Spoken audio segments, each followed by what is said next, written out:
बिस्मिल्लाहिर्रहमानिर्रहीम। इय्याका नअबुदु व इय्याका नस्तईन। सबसे पहले शौकत भट्टी आपको, आपके एमपीज को, मेहदी भट्टी को, अपने तहरीक इंसाफ के कारकुनों को, मेरे सारे जितने भी यहाँ हमारे ओहदेदार बैठे हैं, मैं सबको इस शानदार जलसे की भरपूर मुबारक भी देता हूँ, खराज तहसीन भी पेश करता हूँ।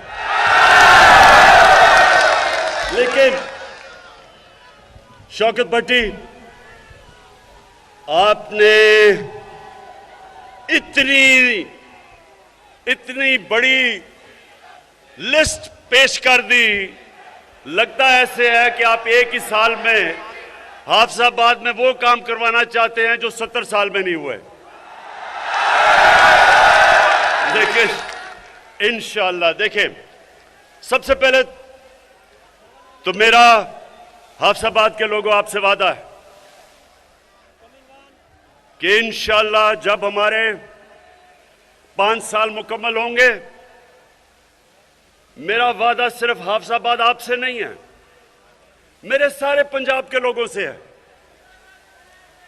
कि पाकिस्तान की तारीख में इन 5 सालों में जो हम डेवलपमेंट का काम करेंगे, इस सारी मुल्क की तारीख में इतना काम नहीं हुआ होगा जो इंशाअल्लाह पंजाब में हम आपको करके दिखाएंगे। अब मैं हाफिजाबाद के नौजवानों, मैं आपका सबका जुनून देख रहा हूं। मैं ये चाहता हूं, अभी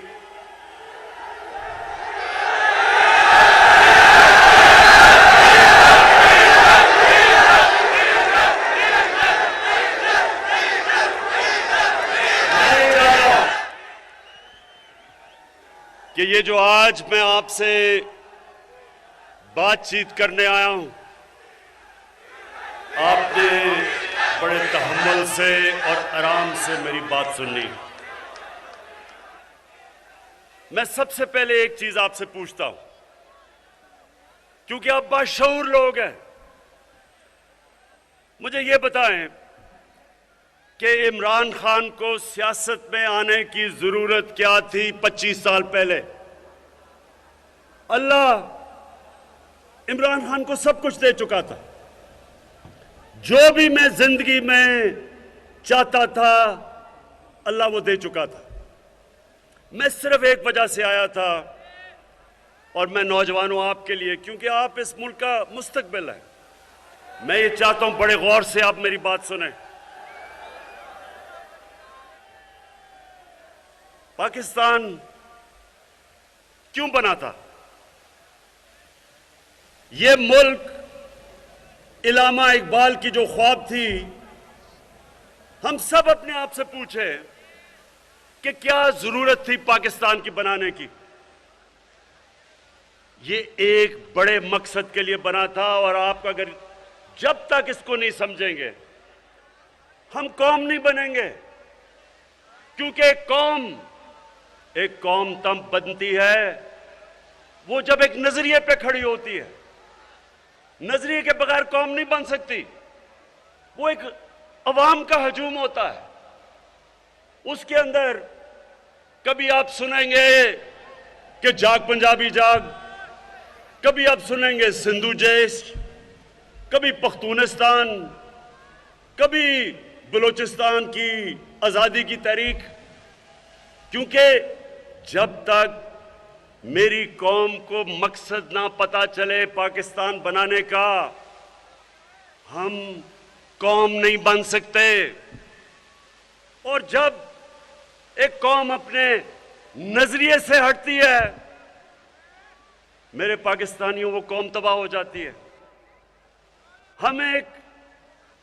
हमने एक अजीम कौम बनना था, नहीं बने। और आज मैं आप सबके सामने पहले तो यह रखता हूं कि नजरिया था क्या पाकिस्तान का। नजरिया पाकिस्तान का इल्लामा इकबाल ने बड़ा वाज़ेह किया था कि हमने वो रियासत बननी थी जहां सारी कौम ने इकट्ठा होना था, उस नजरिए पे जो नजरिया हमारा नबी सल्लल्लाहु अलैहि वसल्लम का था। और उन्होंने एक रियासत बनाई थी, मदीना की रियासत। वो क्यों अल्लाह हमें कहता है कि अपने नबी की सुन्नत पे चलो? क्योंकि वो मदीना की रियासत के ऊपर कई सदियों तक मुसलमानों ने दुनिया की इमामत की।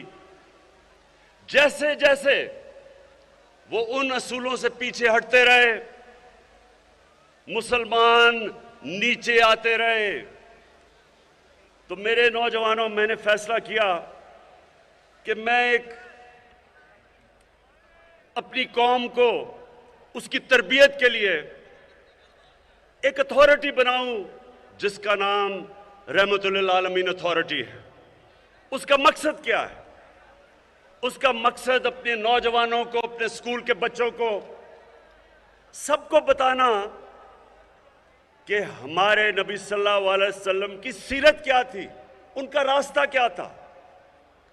सबसे पहले आपने एक चीज समझनी है कि उनको रहमतुल आलमीन क्यों कहते थे?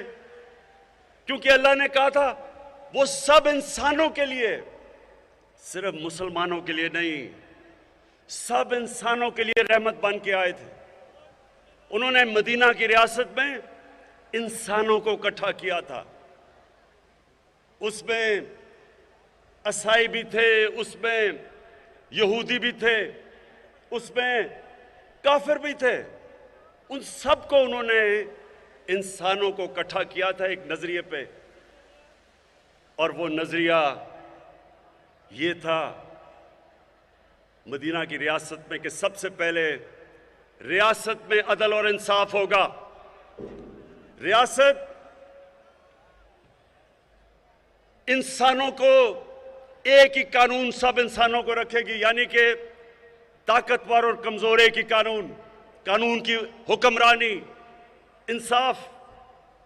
दूसरा रियासत में असूल था इंसानियत, फलाही रियासत, दुनिया की तारीख की पहली फलाही रियासत बनी थी। और तीसरी खुददारी, कि वो रियासत एक आज़ाद रियासत थी। और इन तीनों के ऊपर भी मैं बात करूंगा, लेकिन उन्होंने उससे अवाम के लिए, अल्लाह ने मदीना की रियासत में जो कुरान की आयत थी, अमर बिल मारूफ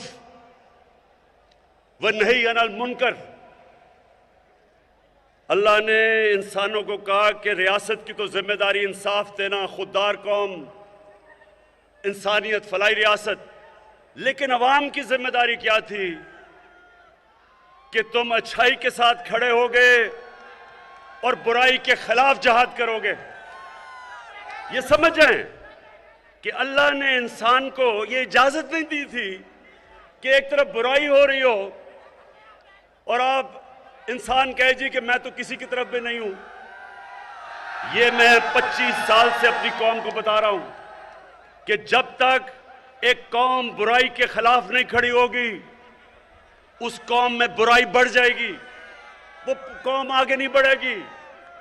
जब एक कौम देखेगी कि जुल्म हो रहा है, जुल्म के खिलाफ नहीं खड़े होंगे, जुल्म बढ़ जाएगा। जब एक कौम देखेगी कि करप्शन बढ़ रही है और कौम कुछ नहीं करती, तो माशरे में करप्शन बढ़ जाएगी। जब आप देखते हैं कि माशरे में सेक्स क्राइम बढ़ती जा रही है, बच्चों से ज्यादतियां, रेप, ये माशरा इसका मुकाबला करता है।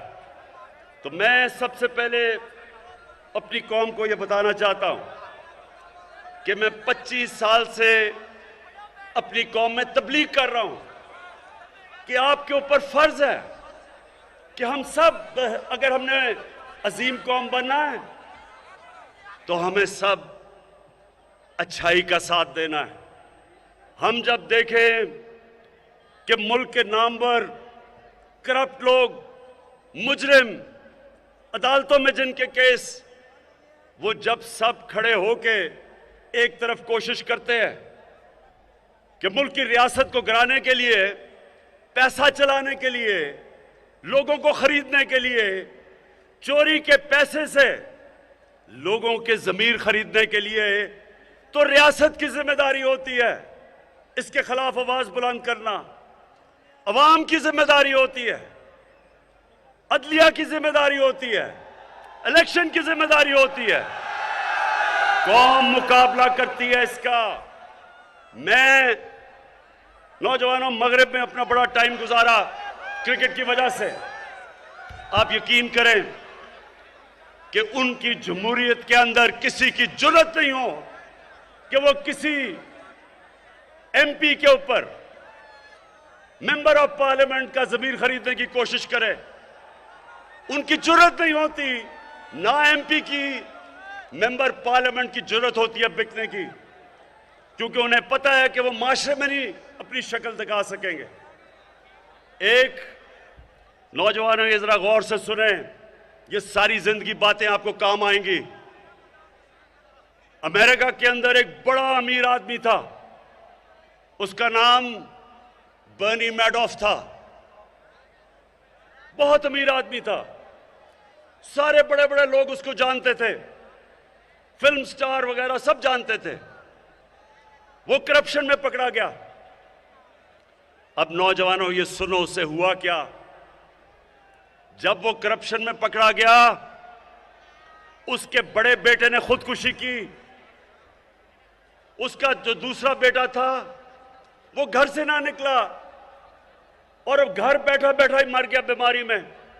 उसकी बीवी ने तलाक दी, उसकी बहन और उसके खामद ने खुदकुशी की। क्यों? क्योंकि उनको पता था कि माशरे में उनकी जगह खत्म हो गई। कोई घर नहीं उनको बुलाएगा, कोई उनके बच्चों से शादी नहीं करेगा। ये होता है खौफ। जब एक कौम अमर बिल मारूफ पे खड़ी होती है, खौफ होता है लोगों को कि माशरा क्या कहेगा। तो मैं इसलिए रहमतुल्लिल आलमीन अथॉरिटी बनाई कि हम अपने बच्चों को पढ़ाएं, स्कूल के अंदर बच्चों को सीरत नबी से पढ़ाएं, यूनिवर्सिटी में रिसर्च करवाएं, इसके ऊपर डिबेट्स करवाएं, मुल्क का कैरेक्टर बनाएं। एक जब मदीना की रियासत खड़ी हुई थी तो हमारे नबी सल्लल्लाहु अलैहि वसल्लम ने उनका कैरेक्टर, उनको लोगों को उठा दिया था, अखलाकियात उठा दी थी।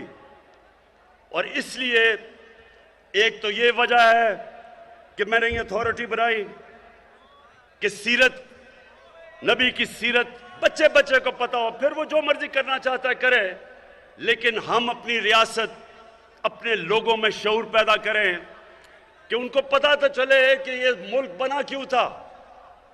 हमने तो एक मिसाल बनी थी दुनिया में कि एक मिसाली इस्लामी रियासत क्या होती है। ये तो अल्लामा इकबाल की सोच थी। तो मैं सबसे पहले ये कहना चाहता हूं कि मैं 25 साल पहले जब सियासत शुरू की थी तो मैं इसलिए नहीं आया था कि टमाटर की क्या कीमत है और आलू की क्या कीमत है। मैं इसलिए आया था कि मैं पाकिस्तानियों को एक कौम बनाना चाहता था।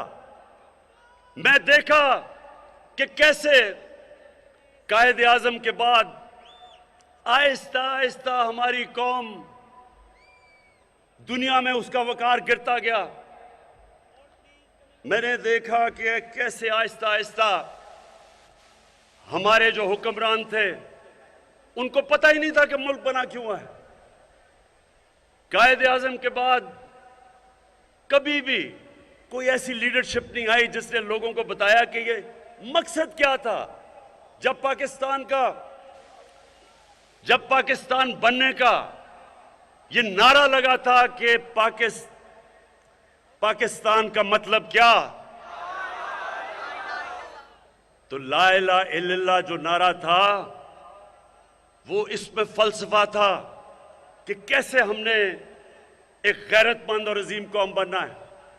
तो मैं दूसरी बात करता हूं कि हम कौम कैसे बनेंगे। एक तो मैंने रहमतुल्लाह आलमीन का आपको कहा, दूसरा हमने फैसला किया कि हम अपनी कौम में एक तालीमी निसाब लेके आएंगे। अभी तक अंग्रेज का बनाया हुआ निसाब के इंग्लिश मीडियम छोटे से तबके के लिए, अच्छी नौकरियां उनके लिए, अवाम के लिए उर्दू मीडियम, फिर एक तरफ दीनी मदरसे। ये पहली दफा 70 साल में पाकिस्तान की तारीख में एक तालीम का निसाब हम लेके आए हैं, पहली दफा। और मैं इस तरह शफकत महमूद आपको और आपकी टीम को खराज तहसीन पेश करता हूं कि हमने फैसला किया कि कौम बनाने के लिए आपको एक निसाब चाहिए। सबको अंग्रेजी पढ़ाएं, लेकिन अंग्रेजी एक इंसानों के अंदर फर्क करने के लिए तो ना हो कि जो पढ़ा लिखा है वो पहले अंग्रेजी बोले बताने के लिए कि मैं पढ़ा लिखा हूं। यह इसलिए हुआ है कि हमने कभी अपने निसाब को ठीक नहीं किया। तो इंशाअल्लाह ये जो हमने किया है, ये अभी शुरू किया 5 क्लासेस तक सबको अंग्रेजी पढ़ाएंगे, लेकिन सबको एक निसाब पढ़ाएंगे। हमने अपने दीनी मदरसों को भी, उनको भी हम बीच में लेके आ रहे हैं कि उनको भी और सब्जेक्ट्स पढ़ाए जाएं, ताकि हमारे दीनी मदरसे के बच्चे भी ऊपर आ सकें, वो भी जनरल बन सके, जजेस बन सके, डॉक्टर बन सके। तो सारी कौम को उठाने के लिए सबसे पहले तो तालीम के ऊपर हमने काम किया। फिर 26 लाख स्कॉलरशिप्स, ये सुने जरा गौर से, 26 लाख स्कॉलरशिप्स हमने रखी अपने अवाम के लिए, नौजवानों के लिए। और ये सारों को मॉनिटर कौन कर रहा है? मेरा प्राइम मिनिस्टर ऑफिस से हम 26 लाख स्कॉलरशिप्स को देख रहे हैं कि वो मेरिट पे जा रही हैं। कहीं कोई तालिब इल्मों को कोई मसले नहीं आ रहे। और अगर ऐसे हमारे बच्चे जो बड़े ज़हीन हैं उनको स्कॉलरशिप्स मिले मेरिट के ऊपर, तो एक तो स्कॉलरशिप्स हमने शुरू की हैं। फिर एक और काम किया है टेक्नोलॉजी के लिए। ये पहली दफा पाकिस्तान में मैं 2 यूनिवर्सिटीज बना रहा हूं जिसमें सारी लेटेस्ट टेक्नोलॉजीज हैं।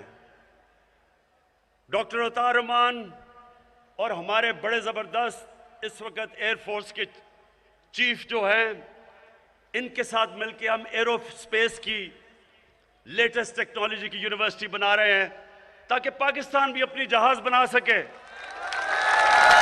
7 साल से किसी ने नहीं सोचा कि हम बाहर से चीजें लेते हैं। हमारे पास अक्ल भी है, हमारे पास ज़हीन लोग हैं, हर किस्म का प्रोफेशनल है, क्यों नहीं हम अपने जहाज बनाते? तो ये जो हमने इसलिए अपनी बनाते कि हमारे पास कोई यूनिवर्सिटी नहीं है। और एरोस्पेस की टेक्नोलॉजी की तो 2 यूनिवर्सिटीज शुरू कर दी हैं बनानी, और इंशाअल्लाह इन यूनिवर्सिटी से आप देखेंगे कि मुल्क अपने पैर पे खड़ा होगा। हम लोगों से ये चीजें नहीं मंगवाएंगे। अच्छा, उसके बाद मेरे नौजवानों, अब मैं आपको जो सबसे जरूरी बात बताना चाहता हूं। हमारे नबी सल्लल्लाहु अलैहि वसल्लम जब मदीना की रियासत में उनके पास थोड़े से भी मुसलमान हुए थे, 5000 या 6000 मुसलमान थे। ये जरा गौर से सुने, तारीख का हिस्सा है। 628 और 629 उन्होंने 2 खत लिखे। अब सोचे कि मुसलमान थोड़े से चंद हजार थे, और खत लिखा उन्होंने एक सुपर पावर को। दुनिया बटी हुई थी 2 सुपर पावर्स के बीच में। एक था पर्शियन एम्पायर, एक सुपर पावर एक तरफ मशरिक में, और मगरिब में थी रोम बैजेंटाइन एम्पायर। उन्होंने दोनों सरबराह को एक खत लिखा, दोनों को एक पैगाम दिया कि मैं अल्लाह का पैगाम लेके आया हूं, अगर तुम इस पैगाम पे चलोगे तो तुम्हारी बेहतरी है। अब सोचें कि एक लीडर, दुनिया के तारीख का सबसे अजीम लीडर, उसकी शान देखें कि जब उनकी फौजें लाख लाख लाख लाख से ज्यादा बड़ी फौजें और जदीद हथियार थे, ये कुछ भी नहीं थे, थोड़े से हजार मुसलमान थे।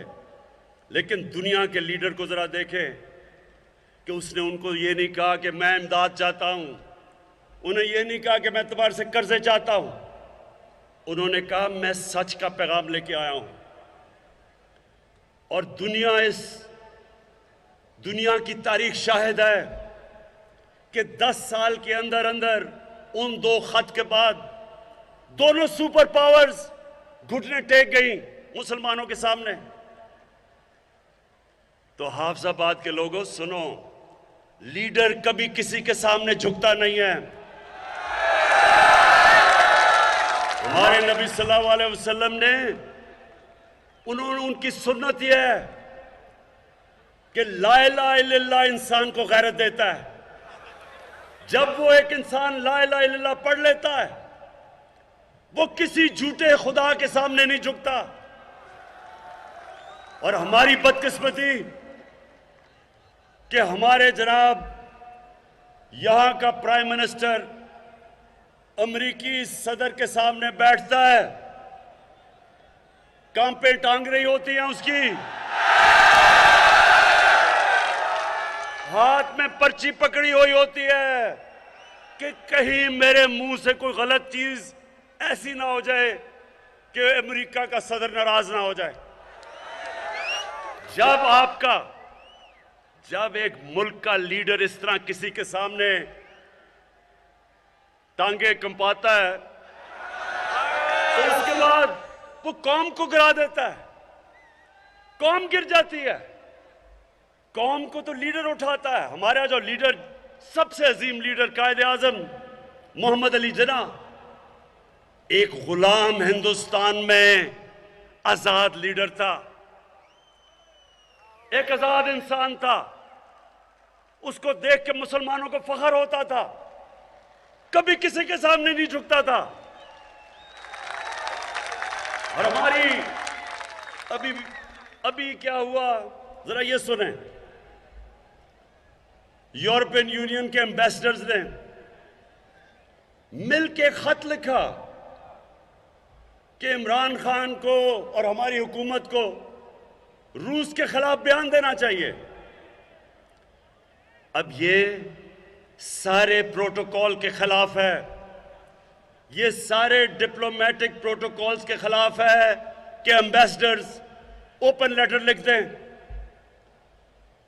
और मैंने उनकी सही तनकीद की।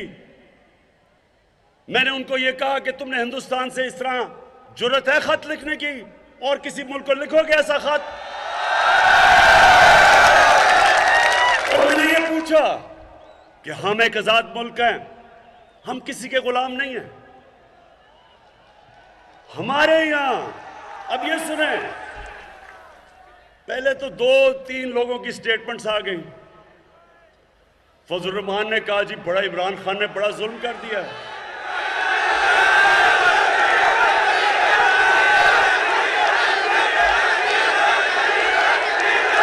मैं नहीं कुछ कह रहा। उसके बाद शहबाज शरीफ, अब जरा शहबाज शरीफ को देखें, वो जब भी जरा सुने मजे सुने, जब भी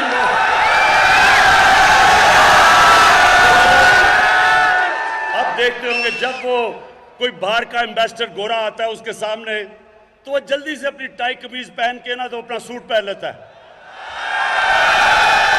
कि सर मैं भी आप ही की तरह हूं। और फिर वो कहता है कि जी ओहो इमरान खान ने बड़ा जुल्म कर दिया कि यूरोपियन अंग्रेजों की उन्होंने तनकीद कर दी। उसके बाद कांपे टांग रही।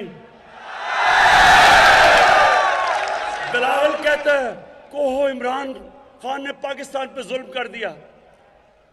मेरे पाकिस्तानियों जरा गौर से सुने, मैं इन सबसे बेहतर मगरब को जानता हूं। मेरी जिंदगी के कितने साल गुजरे, क्रिकेट खेलता था सारी दुनिया में। मैं मगरबी ज़हनियत को अंदर से जानता हूं। जो लोग उनके जूते पॉलिश करते हैं वो उनको हकारत से देखते हैं। जो लोग अपनी कौम के मफादात के लिए खड़े होते हैं वो उनकी इज्जत करते हैं। आपने देखा, सुनो,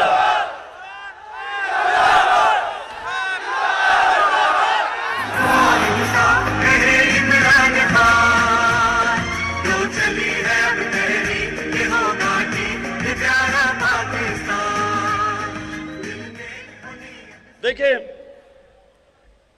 नौजवानों, अपनी जिंदगी का एक असूल बना लें। दुनिया उस इंसान की इज्जत करती है जो अपनी इज्जत करता है। जो इंसान या मुल्क अपनी इज्जत नहीं करता, दुनिया उसकी इज्जत नहीं करती।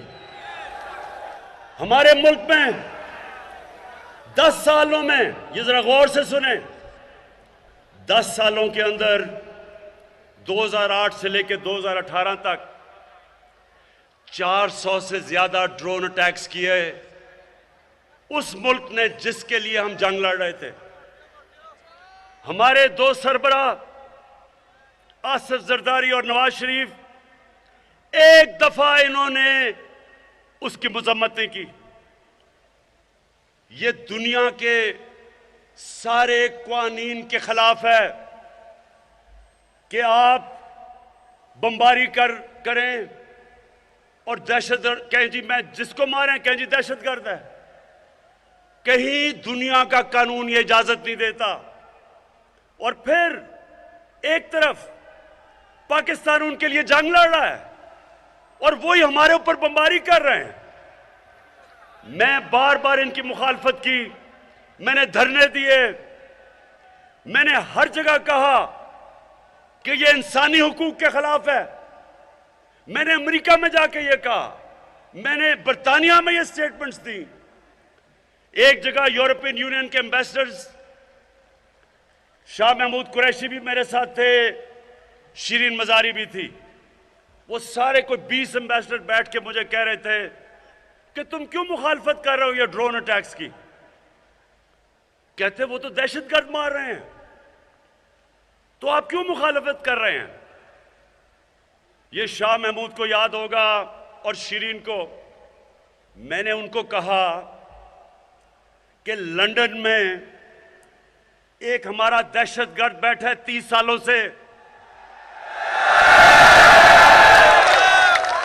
उस दहशतगर्द ने जितने कराची में लोगों को कत्ल किया है, कोई भी दहशतगर्द जो तुम मार रहे हो उसने इतने कत्ल नहीं किए।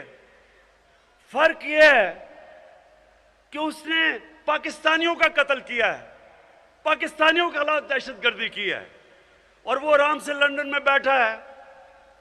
हम कहते हैं कि जनाब हमें दो, आप कहते हैं जी कानून में, आप कहते हैं अदालत में आके साबित करें।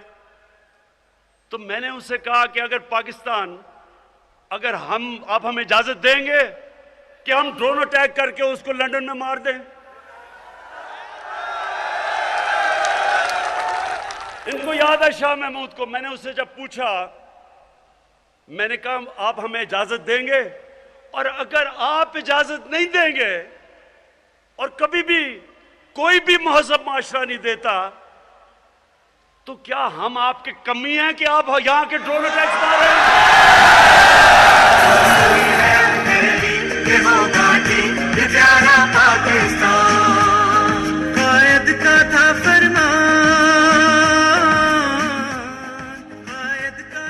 पाकिस्तानियों, मैं वाज़ेह कर दूं कि मैं समझता हूं कि पाकिस्तान को दुनिया में हर मुल्क से अच्छे ताल्लुकात रखने चाहिए।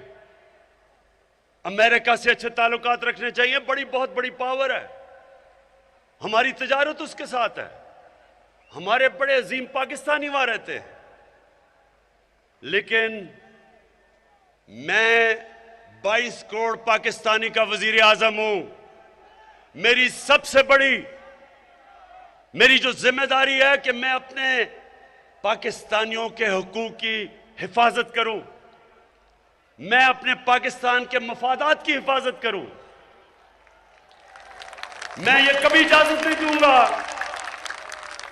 कि कोई आके फॉरेन पॉलिसी ऐसी हो कि हम किसी को खुश करते करते अपने मुल्क को नुकसान पहुंचाएं, मैं ये कभी इजाजत नहीं दूंगा। मैंने अब ये जरा गौर से सुने, मैंने अमेरिकी सदर को मिलने गया। आपने देखा भी होगा डोनाल्ड ट्रंप को जब मैं मिलने गया। मैं सबसे पहले आपको बताऊं कि मैंने कम से कम खर्चा क्यों किया। मैं कमर्शियल फ्लाइट पे गया, मैं होटल में भी नहीं ठहरा, मैं पाकिस्तान की एम्बेसी के कमरे में ठहरा।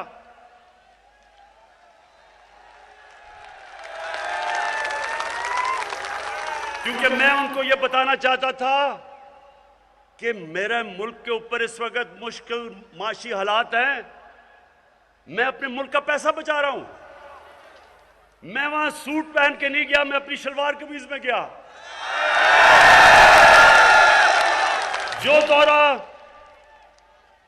जो दौरा नवाज शरीफ और जरदारी ने $12 लाख से और $14 लाख में किया, वो मैंने $1.5 लाख में किया,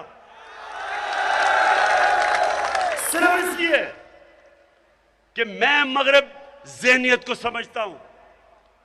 आप वहां जाके बड़े बड़े होटलों में ठहरे हैं, अपने मुल्क का पैसा खर्च करें, उनको बड़े बड़े तोहफे दें, और उनको पता हो कि आपका मुल्क मकरूज है, वो आपकी इज्जत नहीं करते, वो आपको नीचा समझते हैं, वो आपका मजाक उड़ाते हैं आपके पीछे। मैं जानता हूं उनको। वो आपकी इज्जत करते हैं जब वो देखते हैं कि इसको अपने मुल्क की फिक्र है। वो देखते हैं कि उसे जब अपने मुल्क पे फख्र है, उसको शर्म नहीं आती पाकिस्तानी होते हुए। और सबसे ज्यादा वो आपकी इज्जत करते हैं। और ये सुने जरा गौर से, जब भी मेरे पास कोई बाहर से कोई सरबराह मुल्क का आता है, कोई फॉरेन मिनिस्टर आता है, तो सुने पाकिस्तानियों, मेरी एजेंसीज, मेरा फॉरेन ऑफिस मुकम्मल तौर पे उसके ऊपर बताता है कि उसने तालीम किधर हासिल की, उसने सियासत से पहले क्या किया, उसका पेशा क्या था, उसने पैसा क्या बनाया, वो ईमानदार है या नहीं, पूरा मेरे पास उसकी डिटेल आती है उसके मिलने से पहले। इसी तरह जब पाकिस्तान का सरबराह जाता है बाहर के मुल्क में, तो उनके पास हर चीज उसके ऊपर आ जाती है कि इसकी तालीम क्या है, इसकी सियासत में क्या इसका पोजीशन है, क्या ये ईमानदार है या नहीं। और जब उनको ये पता चलता है कि हमारे वजीर आजम के अरबों डॉलर की प्रॉपर्टीज बाहर पड़ी हैं, ये याद रखें कि उनकी एजेंसीज मुकम्मल तौर पे बता देती हैं कि उनके पैसे किधर हैं। उनकी लंदन में तो क्या पाकिस्तान में भी कोई प्रॉपर्टी नहीं, उनको सब पता चल जाता है। उनके पास एक एक चीज होती है। इसलिए अगर अल्लाह ने मुझे बाहर इज्जत दी तो उनको सबको पता है कि मेरा कोई पैसा बाहर नहीं पड़ा। उन सबको पता है कि मैंने अपने मुल्क से करप्शन नहीं की। वो आपकी इज्जत करते हैं। और अल्लाह का शुक्र है, अल्लाह का शुक्र है कि चाइना में गए, उन्होंने हमारी इज्जत की। आपने देखा होगा कि उन्होंने रिकॉर्ड टाइम पे, हाफिजाबाद ये याद रखो, रिकॉर्ड टाइम में चाइना ने हमें फाइटर जहाज दिए, J-10C, जो आपको पता होना चाहिए कि ये 1982 के बाद पाकिस्तान के पास इस तरह के जहाज आए हैं, और ये हमारे तहफ़्फ़ुज़ के लिए। और जो लगने थे 2 या 3 साल, 7 महीने में उन्होंने हमें ये JC-10 की स्क्वाड्रन दी है।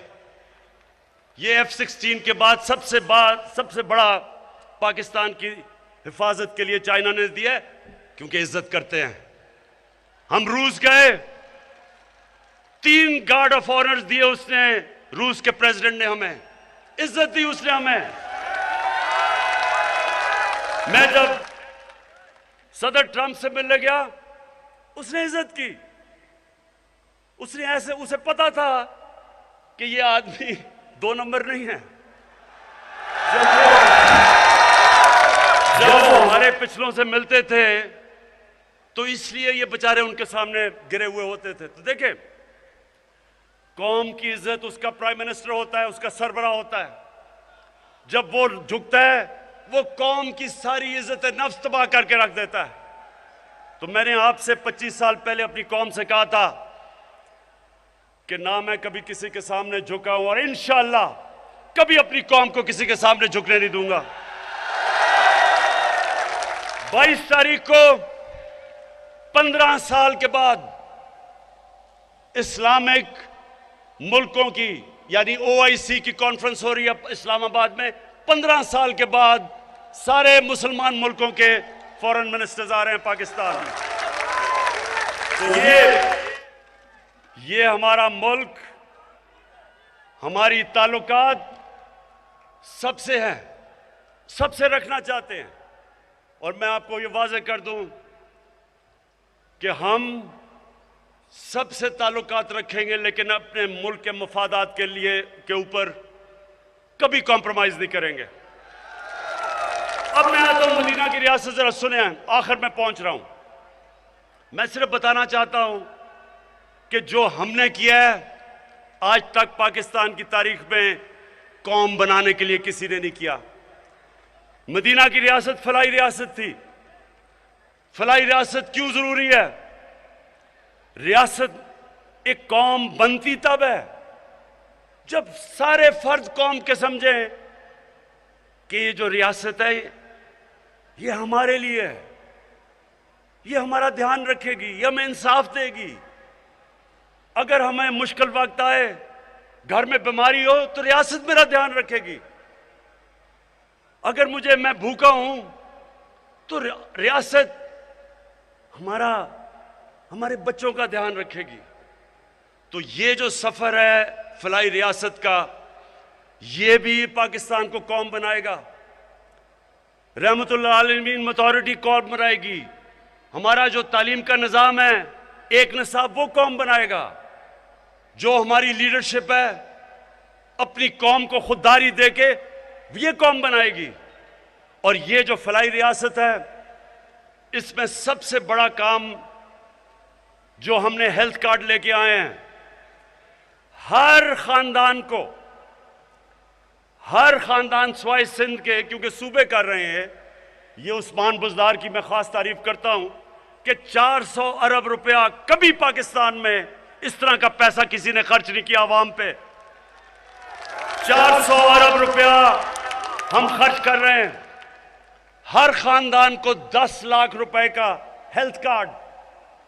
इसका मतलब ये जरा सुने, इसका मतलब ये कि अगर आपके घर में खुदा ना खास्ता बीमारी आए तो वो 10 लाख तक आप किसी भी अस्पताल में जाके अपना इलाज करवा सकते हैं।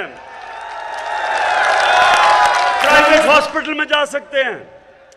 प्राइवेट हॉस्पिटल में आम आदमी सोच भी नहीं सकता जाने का। अभी जो लाहौर का महंगा हॉस्पिटल है, डॉक्टर्स हॉस्पिटल, उनके सरबराह डॉक्टर जावेद ने मुझे टेलीफोन किया 1 महीना पहले। कहता है, इमरान, मैं आपको बताना चाहता हूं कि हमारे हॉस्पिटल में, और महंगा हॉस्पिटल है, पहला हेल्थ कार्ड के ऊपर हार्ट का ऑपरेशन किया हमने। एक गरीब आदमी, एक ड्राइवर गया वहां, दिल की बीमारी थी, हेल्थ कार्ड के ऊपर प्राइवेट हॉस्पिटल में उसका मुफ्त इलाज हुआ। तो ये मुझे पाकिस्तानियों बताओ कि 70 साल से किसी ने यह नहीं सोचा कि आम आदमी के ऊपर क्या गुजरती है अगर घर में बीमारी होती है। ये कभी पाकिस्तान में चीजें नहीं हुई। फिर पनाहगाह, मैं जब लाहौर के, वो पुराना जो लाहौर का रावी का पुल था, जब उससे आता था दाता साहब की तरफ, तो वो जो बीच में, सड़क के बीच में जो जगह थी, हमेशा मैं देखता था कि बेचारे लोग सो रहे हैं उसके ऊपर, मजदूर सो रहे हैं उसके ऊपर, ट्रक गुजर रहे हैं रात को, बसें गुजर रही हैं, धुआं आ रहा है, मिट्टी आ रही है। कभी किसी ने नहीं सोचा कि उनके लिए एक हम पनाहगाह बना दें कि जाके उधर सो सके गरीब लोग। कभी किसी ने नहीं सोचा, कभी किसी में यह रहम नहीं आया कितना पैसा लगता है। कम से कम सोचे तो सही कि मजदूर बेचारे बाहर से आते हैं शहर में काम करने के लिए, अपने बीवी बच्चों का पेट पालने के लिए, तो पैसे बचाने के लिए बेचारे सड़क पे सो जाते हैं, ताकि जो भी हम पैसा बचाएंगे तो हम बच्चों को, बीवी बच्चों को भेज सकें। लेकिन कभी रियासत में किसी ने नहीं ये सोचा, क्योंकि एहसास ही नहीं है। हमने पहली दफा, मैं आपको बताऊं, पनाहगाह के अब हम सारे पाकिस्तान में बना रहे हैं मॉडल। हम ऐसा कैसा कर रहे हैं कि पनाहगाह, उसके अंदर एक बनेगी पनाहगाह जिधर लोग रात को सो सकते हैं, खुली हुई हैं, लेकिन इसको और बेहतर अब कर रहे हैं। उनको उसल खाने, नहा सकते हैं, उनको खाना मिलेगा 2 वक्त का, मुफ्त खाना खाएंगे, ताकि उनका किराए पे पैसा खर्च ना हो, ताकि खाने पे पैसा खर्च ना हो, और जो भी मजदूरी का पैसा हो वो अपने बीवी बच्चों को भेज सके। और इन पनाहगाहों के साथ साथ अब हम दुकानें बनाएंगे, दुकानों से आमदनी आएगी, पनाहगाह का खर्चा जाएगा, उसके साथ एहसास सेंटर खोलेंगे, उनकी ट्रेनिंग करवाएंगे, तो इंशाअल्लाह ये फलाई रियासत की तरफ पूरा हमारा रास्ता है। फिर कामयाब पाकिस्तान, शहरों के अंदर और देहातों में 20 लाख खानदानों के ऊपर हम क्या कर रहे हैं, सूद के बगैर 5 लाख कर्जा, अपनी बिजनेस शुरू कर सकें, अपने किसान अपने खेत पे लगा सके। 20 लाख रुपया सूद के बगैर कर्जा दे रहे हैं, अपना घर बना सकें। उसके अलावा टेक्निकल एजुकेशन, ये सारा एक खानदान के लिए टेक्निकल एजुकेशन दे रहे हैं। फिर ये पहली दफा, ये सारी चीजें पाकिस्तान में पहली दफा हो रही है। फिर अब सबसे ज्यादा एक इंसान क्या चाहता है कि मेरे सर के ऊपर छत हो, अपना घर हो। अब शहरों के अंदर इतना महंगा घर बनाना, लोग, आम आदमी घर ही नहीं बना सकते। हमारी ये कच्ची आबादियां बढ़ती जा रही हैं क्योंकि लोग अपना घर नहीं बना सकते। तो पहली दफा, आप सुनो मेरे पाकिस्तानियों, पहली दफा हमने बैंकों के साथ मिलकर, हुकूमत ने भी पैसा डाला है, बैंकों ने पहली दफा कर्जे देने शुरू हुए उन लोगों को, मजदूरों को, वेल्डर को, मोची को, दर्जी को। और कैसे कर्जे, अब क्या किया हमने, जो वो किराए का जो किस्त देते थे 1 महीने की किराए के लिए, उसी किस्त को हमने बैंकों से कर्जा ले लिया, बजाय किराया देने के वो बैंकों को किस्त देते हैं और घर उनका अपना हो जाता है। अब तक 60 अरब रुपए, अब तक 60 अरब रुपए पाकिस्तान की तारीख में पहली दफा बैंकों ने ये छोटे लोगों को कर्जे दिए हैं। इससे पहले सिर्फ पैसे वालों को कर्जे मिलते थे, और इंशाअल्लाह मेरा इसको हम बढ़ाते जाएंगे। और मेरी ख्वाब यह है कि मेरे आम लोगों के लिए हम सस्ते कर्जे दें ताकि वो अपने घर बना सकें। फिर हम, महंगाई का दौर है, एहसास राशन, एहसास राशन अब हम शुरू कर रहे हैं। 2 करोड़ खानदान को हम पैसा दे रहे हैं, वो जाके घी, आटा और चीनी 30% इसके ऊपर उनको रियायत मिलेगी करियाना स्टोर से। ये पूरे पाकिस्तान में 2 करोड़ खानदान के लिए हम कर रहे हैं। और उसके बाद ये सुने जरा, ये सुने मेरे नौजवानों, जो मुझे सबसे ज्यादा खुशी है, हमने रिकॉर्ड टैक्स इकट्ठा किया। पहली दफा पाकिस्तान के लोगों ने इतना टैक्स दिया। उस टैक्स से आज हमने बजाय पेट्रोल और डीजल की कीमत 20 रुपए बढ़ाना, हमने पेट्रोल और डीजल की कीमत 10 रुपए नीचे कर दी है। 5 रुपए यूनिट बिजली की कीमत कम कर दी है। और इसके लिए ये जरा सुने, आज अमेरिका में 220 रुपए का पेट्रोल है, बर्तानिया में 350 रुपए का है, हिंदुस्तान में 220 रुपए का है, दुबई में 151 रुपए का है। उनका अपना तेल जमीन से निकलता है, पाकिस्तान बाहर से मंगवाता है, और पाकिस्तान में 150 रुपए लीटर है। सारे इलाके से सबसे सस्ता आज भी हमारा पेट्रोल है, क्योंकि हम पैसे दे रहे हैं, टैक्स का पैसा, ताकि अवाम पे बोझ ना पड़े। और इंशाअल्लाह जैसे जैसे मेरी कौम टैक्स देती रहेगी, वैसे वैसे मैं आपके ऊपर पैसा खर्च करता रहूंगा, बोझ आपका कम करता रहूंगा। और मैं अब मायशत के ऊपर आ रहा हूं। ये जरा मेरी गौर से सुने, मैं आखिर अब तकरीर खत्म करने वाला हूं। ये जरा गौर से सुने अब बात। 100 साल में एक दफा इतना बड़ा अजाब है जो कोरोना है। 100 साल में इतना बड़ा बुरहान आया दुनिया के अंदर। जब बुरहान आया तो मेरे पाकिस्तानियों, सारी दुनिया ने लॉकडाउन लगा दिए, सारा कारोबार बंद कर दिया, लोगों को घरों में बंद कर दिया। हिंदुस्तान ने भी कर दिया। मुझे सबने कहा कि आप भी पाकिस्तान में लोगों को बंद कर दें। मैंने बार बार लोगों से एक सवाल पूछा कि मुझे बताओ कि अगर मैं लॉकडाउन लगाऊंगा, मेरे दिहाड़ीदार का क्या बनेगा, टैक्सी ड्राइवर का क्या बनेगा, रिक्शा ड्राइवर का क्या बनेगा, छाबड़ी वाले का क्या बनेगा।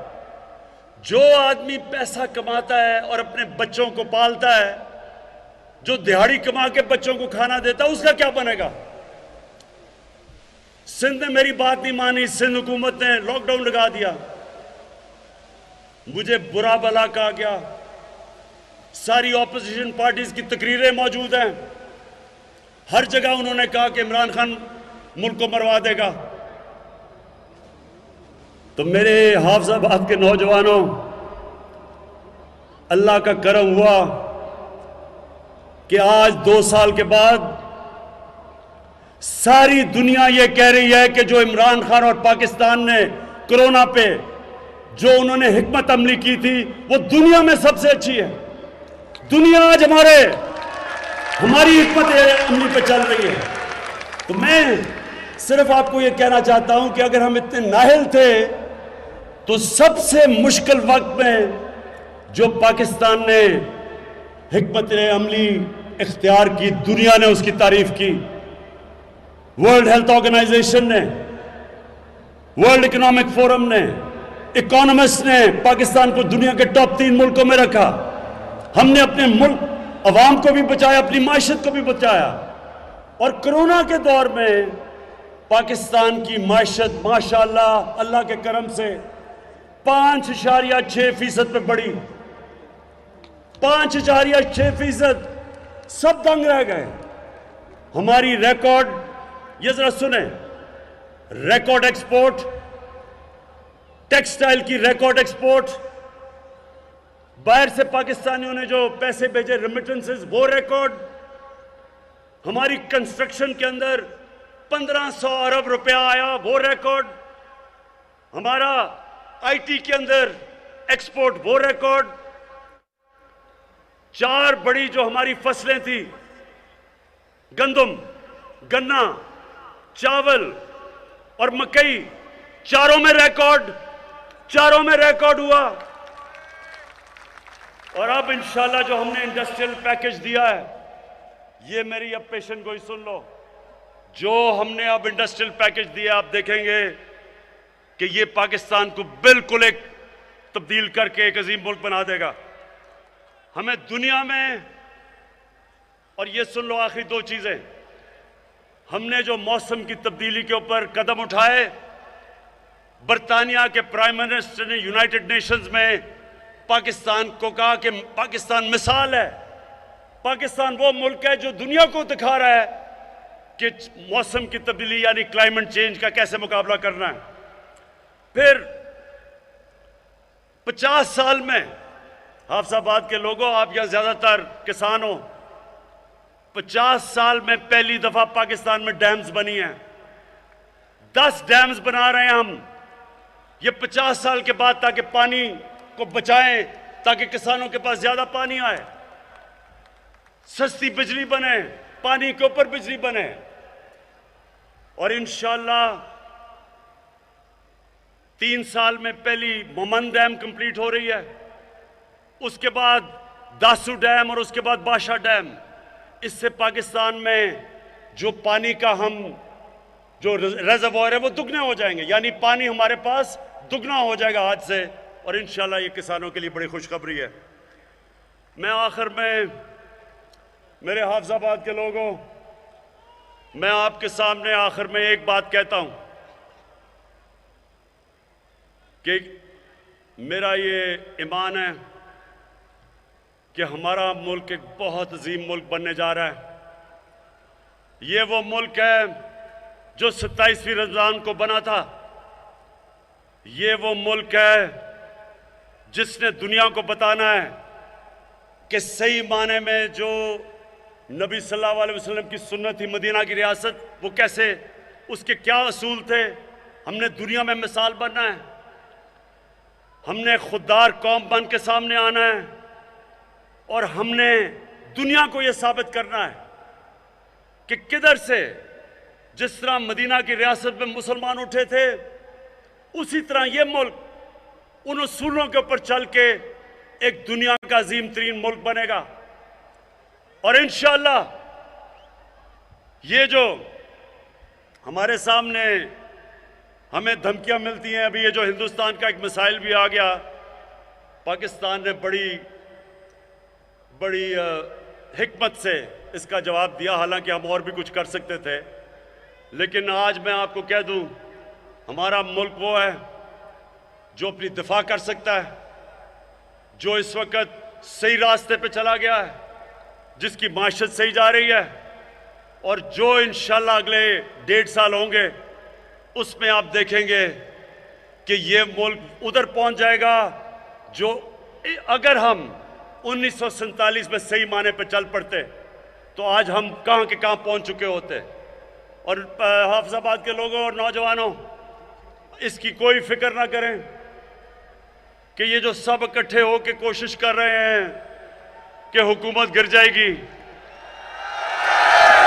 ये आपके सामने होगा। आने वाले दिनों में आप सब देखेंगे कि ये बजाय हुकूमत के गिरने के, ये जो 3 चूहे निकले हैं करने चले शिकार, इन तीनों का इंशाअल्लाह आप शिकार होते देखेंगे। पाकिस्तान पाइंदाबाद।